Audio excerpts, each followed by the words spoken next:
Welcome guys, it's Danny Glover from Fight Fan TV Live and we're joined today by the Cruiserweight IBF champion, Opetai. How are you doing today, sir? Doing good, thank you. So yes, I saw you today. You've just it seems like you've done your final preparations for your your big spar today. So how are you feeling like after that, and how do you feel training camp's gone so far? Oh man, good. It's good to get the last spar done. We're just in those deep waters, pushing through, getting those K's in the legs. It's been a big week, so it's good to finish that big week, and now we go into our taper week next week over in Saudi. So with your sparring partners, do you know who you're sparring, or does your team just sort of figure it out for you and sort of arrange it? And did you know much about the sparring partners? Today we had Lucas Rohrig and Marek. Did you know anything about them, or did you just got in there and just sort of saw how it went? I literally just rock up and spar whoever's in the ring. You know what I mean? I didn't know anything about him. I met that kid, at the press conference. He's a good fighter. Man, he surprised me today. You know what I mean? It was great to sort of have the amateur in the, back to that amateur style and throwing the higher work rate and stuff like that. You know what I mean? Especially because they only do that sort of first half of the rounds. It's the higher pace, and then you got to switch it and change it, against someone else. So it's good, man. It was good rounds today. I'm impressed by him. Yeah, I've seen him spar quite a few times. George Groves is charged with likes of Craig Richards, Ben Whitaker, and a few other guys. So, yeah, how far do you see him going if he stays disciplined and focused? Yeah, man, he's got the skills. I feel like he's the full package. You know what I mean? He's not a bad fighter at all. I'll be backing him, man. I'll be following his career. He earned my respect today in the ring. I feel like that's where respect's earned. It's earned in the ring, and today he done really well. So good on him. I see a lot of people talk about recently that there's a few they talk about say Daniel Dubois, like low blows, and sometimes it can get a bit rough in there. I remember a fight when I first actually saw you versus Mark Flanagan, and he hit you with a low blow and you was like, oh, you fuck. So how do you sort of deal with that mentally if you get hit by sort of a foul shot? Yeah, it is what it is, man. Fuck. You just got to adapt to it. You can't let it sort of derail your focus too much. These things happen, and they happen in sparring and stuff all the time as well. So, it's not the first time it's ever happened. And then with, I saw in a recent interview you spoke about this fight. You sort of want to go back to your grassroots of using your boxing skills more. What's brought that on? Because obviously we've seen people have been grip towards you because of your exciting style, big knockouts and big punches and that. So what's making you want to sort of go back to your grassroots of the boxing style now? I think I've just been chasing knockouts a bit too much lately, and I showed with Breedis, when you fight those high caliber fighters, it's not everything. You got to sort of be a bit more patient and set it up. So, we learned a lot from that fight. We're looking forward to showcasing a whole different sort of set of skills for this one. But, we're still ready to go in the trenches as well. We still got that power. We still got that deep water. We can still fight in the pocket and we can still bang. So, I feel like we're more just covering every base. So in that Breeders fight, I saw you in the first round. You hit him with a massive left hand, which sort of took him into the ropes. And then sort of afterwards, you started to sort of, I don't know if it was it's like you sort of changed your style, and it's like people said that you started to look human in there. What was there anything that, was it the fact that you got a broken nose, or what was it in the fight what made you decide to sort of switch to a plan B style? Not that is a bad thing, because you do need plan B and C in a fight in certain situations. So what was it in that fight made you decide to change your approach in how you was going to deal with that rematch? Are you saying after I broke my nose? Or was it the fact that he broke your nose, or was it another thing in the fight or in preparation? What made you decide to sort of change it into plan B? Because it seemed like you changed your approach sort of during the fight compared to the first round, where it looked like you was going to sort of go for the blast out sort of shot because you hit him with a massive left hand in the opener. I don't know. We just sort of adapt in the ring, and what happens. It's weird. You look back at the fights and it all seems like a blur. It happened so fast, but when you watch it back, you learn a lot when you watch it back. So, it is what it is. We've learned a lot, and now I'm looking forward to the next one.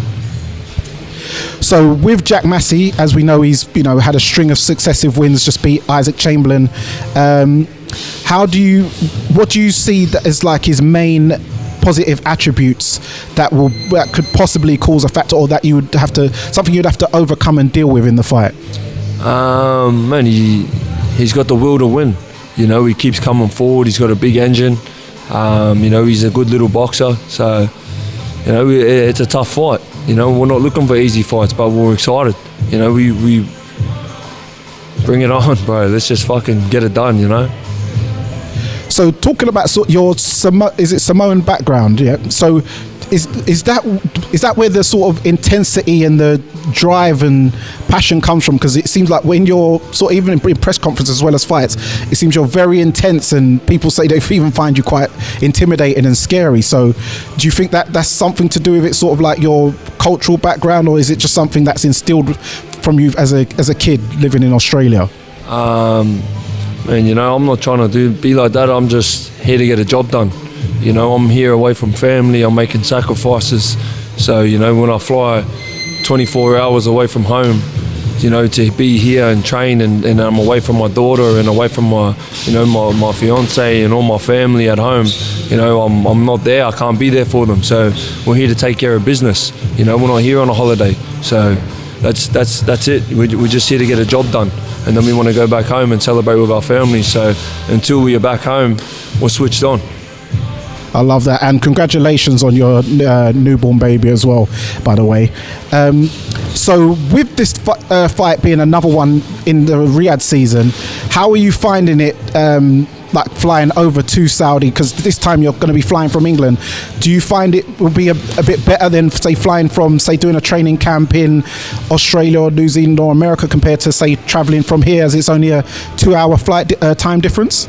Sorry, say that again. How are you finding the time schedule from, say, England to Riyadh? Because is this the first time you've...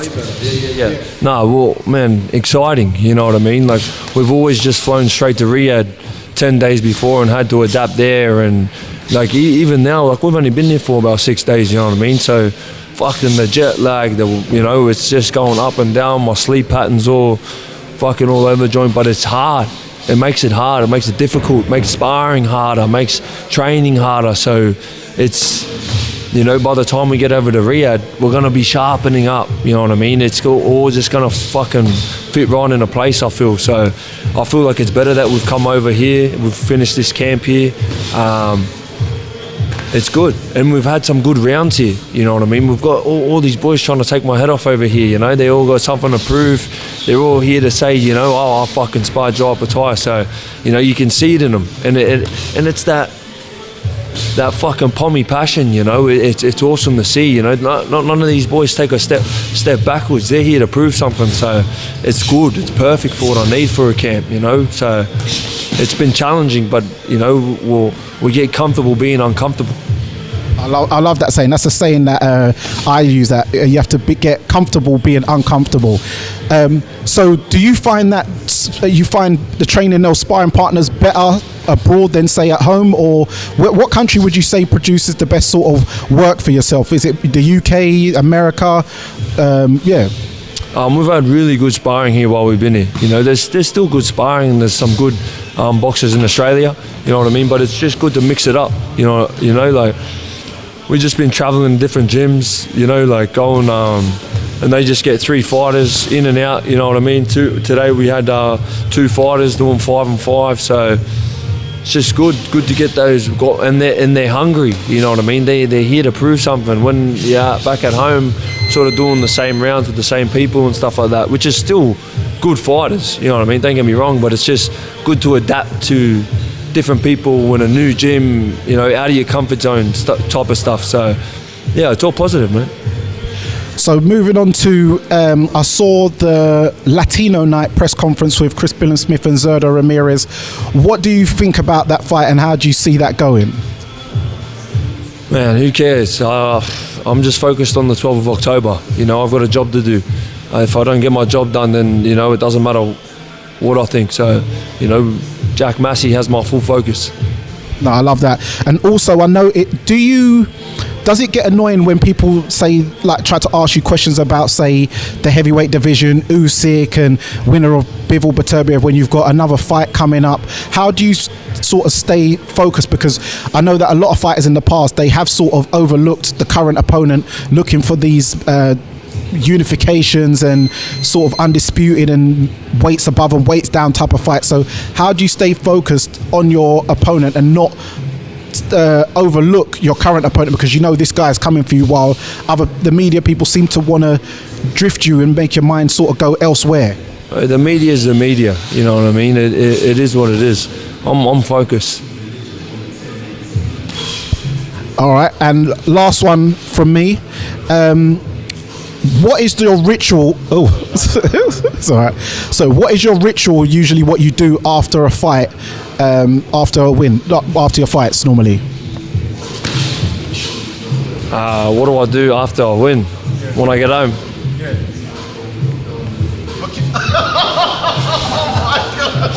Oh my God! All right. I think you're gonna eat taro, I guess. That's what we'll leave it there. But yes, let's go, champ. And there you have it. It's Jai Opetai, the Cruiserweight King, IBF champion. It's Danny Glover. It's Fight Fan TV Live. And remember, guys, persistence beats resistance. You know where it is.